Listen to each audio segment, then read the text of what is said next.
Join me, Jonesy, for interviews, recaps and much more. So tune in, unwind and get your sporting fix. G'day everyone, you're listening to the 26th episode of the Sporting Fix. Great to have you with us wherever you are listening to. There's a lot to talk about today on the Fixers forecast. We've got the round 20 review in the AFL. We've got the Olympics to dissect and my tips, of course, for the next round. There's a lot to dissect and we'll go straight into it today. So we've got the Carlton and Port Adelaide who played on the weekend. Obviously, it was Port who won by 14 points. And the thing that stood out to me was their pressure inside forward 50. They had 17 tackles inside 50, which is something that you don't hear every day. And then, of course, it was off the back of Willem Drew and Ollie Wines and the way they got their possession and Connor Rozee. And you know, Willem Drew got 12 tackles. He led the game in terms of the tackle count. Ollie Wines had 10 tackles. There's a lot going on with the pressure, and they pride themselves on pressure, Port Adelaide, and they pride themselves on winning the footy through the middle of the ground. And they did that in every perfect way. It was Port Adelaide to an absolute T in the last quarter because they were winning centre clearances and scoring from it, which we don't see often, but we want to see it often.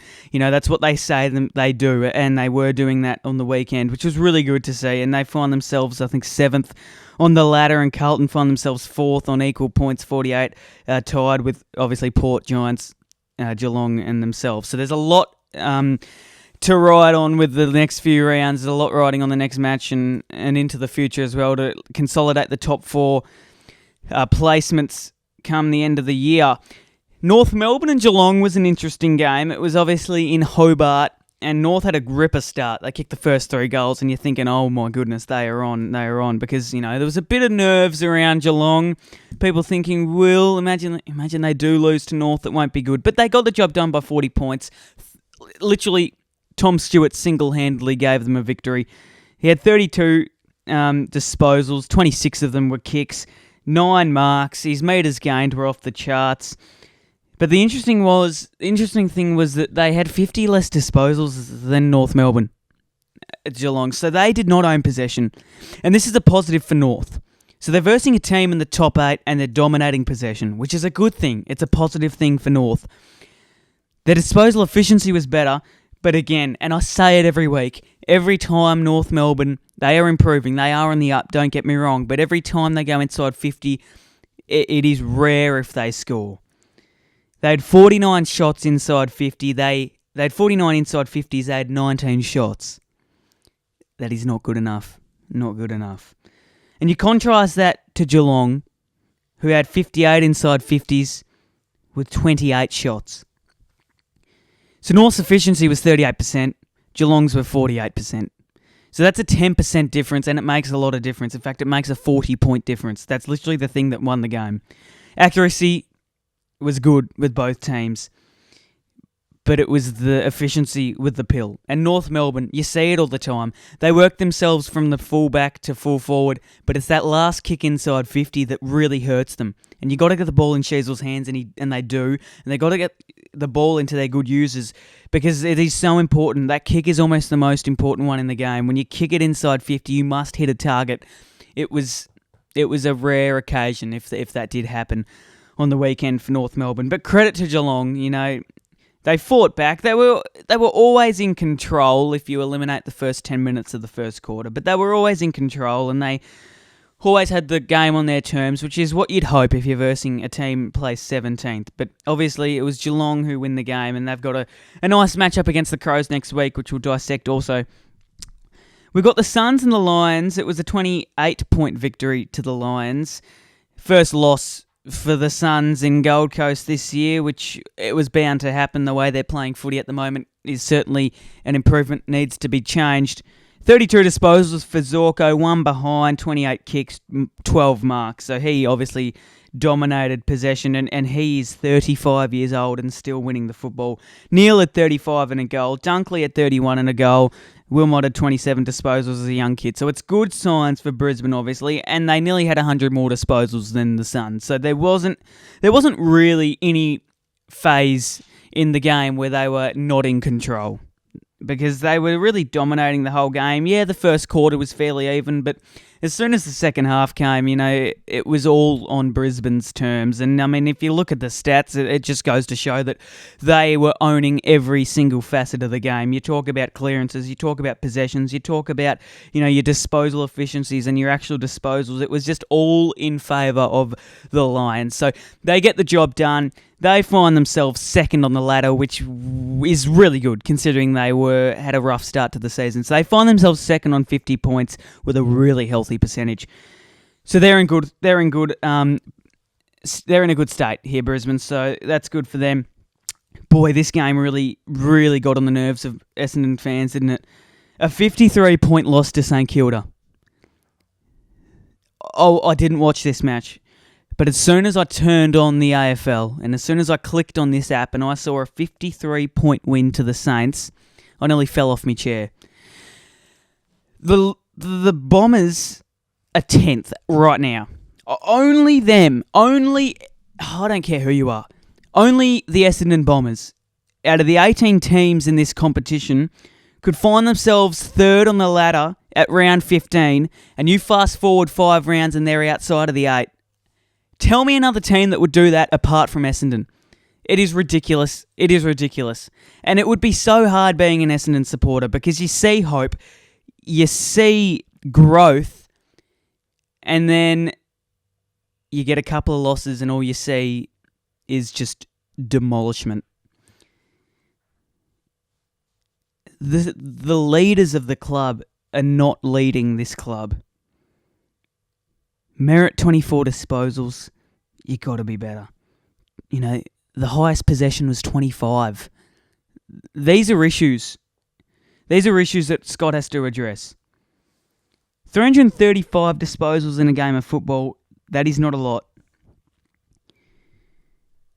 And then if you don't get a lot of possession and then you don't use it, there is no hope you're winning the game. They had 70-odd less disposals, and their inside 50 efficiency was 37%. There are no words that describe how they played on the weekend. And you can ask any Essendon supporter, and they will say the same thing.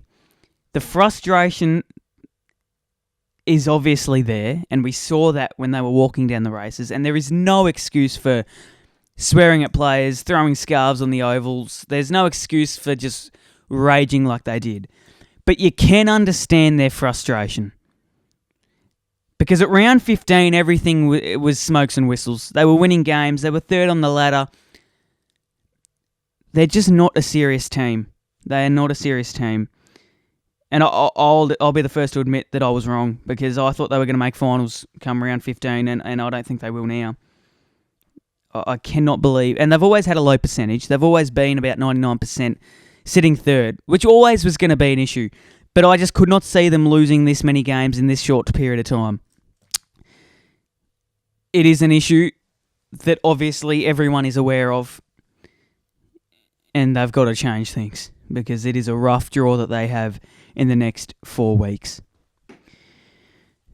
Melbourne and the Giants. I was watching the last 2 minutes of this game and boy, what a ripper it was. What a ripping game of football.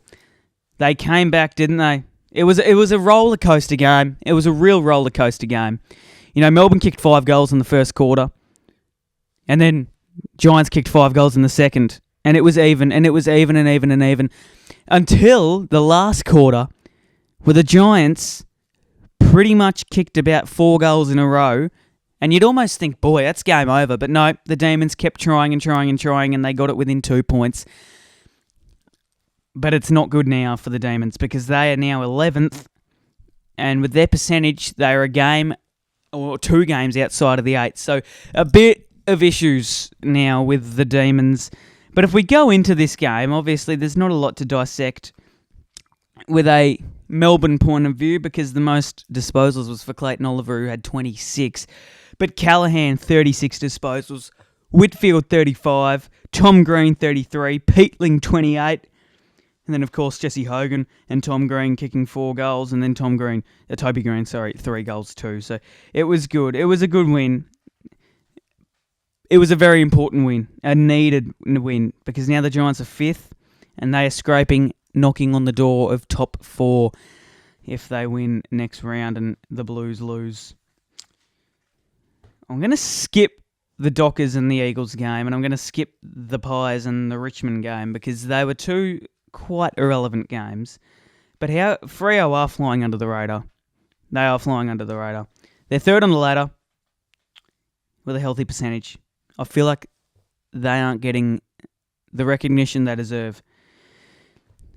But here's a game that was really good to watch in terms of a Footscray or a Western Bulldogs perspective.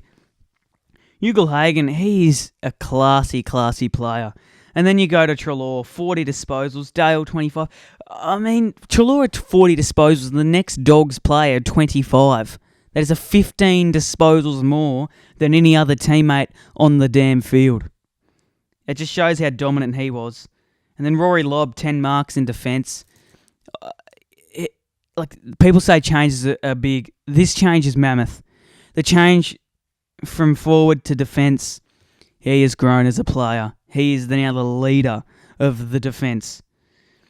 And then, of course, Liberatore, always good with 5 tackles. But the Swans were just not on. You know, their efficiency was terrible. 36% inside 50 compared to the Dogs' 54%. So more often than not, the Dogs go inside 50 and score. You don't see that in a game of AFL. The disposal efficiency was in favour of the Swans, but again, it was that time going inside 50. We talk about it with North and Sydney are in the same boat. And if you're in the same boat, if you're first on the ladder and you're in the same boat as a team on 17th, I think that's an issue. They could have been 10 points clear on top of the ladder had they win that. They are now 6. Every game is so crucial, and everyone says it, and everyone means it, but it is crucial. Every single game determines what happens. I don't think there's ever been a season quite as tense as this one. And then lastly, the Crows and the Hawks. And it was a solid game up until the last quarter and a bit where the Hawks just absolutely teed off. I mean, they kicked... Well, so they had 9 goals at the half, and then they finished with 10. 10 goals in the second half. It was a consistent game for them. And they took off in the last quarter pretty much. But geez, it was a concerning game for Adelaide, and I think they're just in that position where they want the season to end so they can regroup and start fresh next year. Because at the moment, every game is just irrelevant because they're not going anywhere. You know, there's no way they're making finals. They're not going anywhere. They're not playing, a growthy game of football. You watch them and you don't see a lot of positivity. You don't see a lot of growth. Whereas you look at the other teams, maybe like a West Coast, maybe North Melbourne are one where you see them play and you're thinking, okay, there is a future. But I think Adelaide have just given up and they've just said, right, let's just get to the end of the season, which is not the right mindset. And I hope I'm wrong. I'm sure Matthew Nicks is not thinking that, but it almost looks like the way they hold themselves up on the field. It seems like they don't care and it seems like they just want to get to the end of the season and start fresh, which is... you always want to improve, no matter where you are on the ladder, no matter what round you're in. You always need to improve and try to improve. Whereas Adelaide, I just feel like they're starting to avoid that and they're starting to just try to get to the end of the season unscathed. It was credit to Ginnivan. There's credit to McDonald, Newcomb. Everyone played their role. Dylan Moore, Lloyd Meek at 35, but... It is an important win for Hawthorn because they now find themselves with a percentage of 104.5, equal points with the Western Bulldogs. So they are literally outside of the 8 based off percentage. And it's an interesting game against the Giants they have this week. A very interesting game. That is all the review I have for this round. I now will go to Jonesy's tips, and this is for This is my tips for round 21, and it was a tough one. There was a couple of ones where I was thinking, oh boy, I don't know who to choose. But this is who I've got first. So we've got Footscray, and this is the first time the Western Bulldogs are being called Footscray for so long. Oh, excuse me. And I tipped Footscray. I did tip them because the way they're going, they beat Sydney, they beat Geelong, they'll beat the D's. It's not really a tough one. Eagles and the Suns, this was one where I did have a long, hard think about it. We know the Suns aren't effective away from home. But we know that the Eagles are in a bit of trouble. I think the Eagles will win, purely based on the last 5 weeks of football that the Gold Coast Suns have produced. They've obviously lost to North. They've just lost at home. They're not playing a good brand of footy, and they're versing the Eagles in Optus. That is destined for only one result, and that is a loss to the Gold Coast Suns. North will beat the Tigers. It's quite an irrelevant game. Maybe people only watch it if you want to see some growth in the both clubs. But I think North will win. If they don't, that would sort of surprise me, and I think a lot of North fans will be quite disappointed because of the growth that they've produced in the past few weeks. Cats and the Crows, the Cats will win that. It's in Geelong. Adelaide don't really want to play football at the moment, and the Cats are actually crucially need a win to keep their top 4 in contention. Pies and the Blues will win it. And if they win it, Pies aren't making finals, game over. But it is 400 games for Scott Pendlebury, so it's going to be a sellout. Whether it was 400 or not 400 games for Scott Pendlebury, this game was always going to be a sellout.